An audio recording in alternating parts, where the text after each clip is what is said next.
Growing up, experiencing emotional neglect and also not being able to accept and kind of comprehend and understand and digest what is happening and wishing for things to be different and wanting things to be different, but they just aren't different. You really want to escape that reality that you are in where there is disconnection and pain, and you can use forms of escapism like fantasizing and daydreaming. And oftentimes you might find yourself fantasizing about scenarios where somebody is essentially coming to save you, is essentially seeing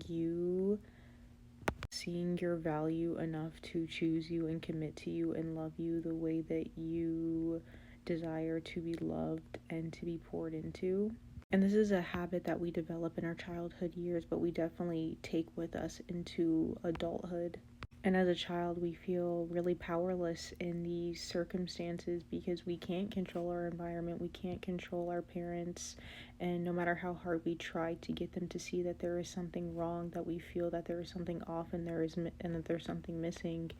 it's just not really getting through to them the way that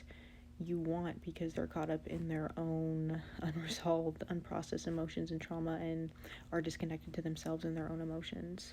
And you carry this sense and this belief of powerlessness as you grow up and you get older, and you continuously look outside of yourself for other people to save you and to fulfill you the way that you need. And so when you escape into this fantasy world of somebody coming to save you and sweeping you off your feet, and somebody enters your life, you can tend to put them on a pedestal and you can tend to project this fantasy onto this person and seeing them for who you want them to be rather than who they actually are, chasing and holding on to somebody for the sake of their potential. And deep down, that inner child, that inner version of you that never got the love that they wanted and just deeply desired as a child are looking for somebody else to do that, is looking for somebody else to choose you and to pour into you and to change that narrative and to find you worthy and enough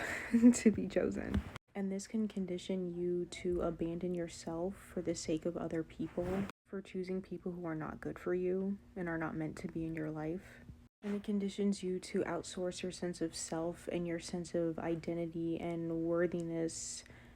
from external factors, from external validation, being chosen by other people. But basing your sense of worth on other people is very unstable because people can leave.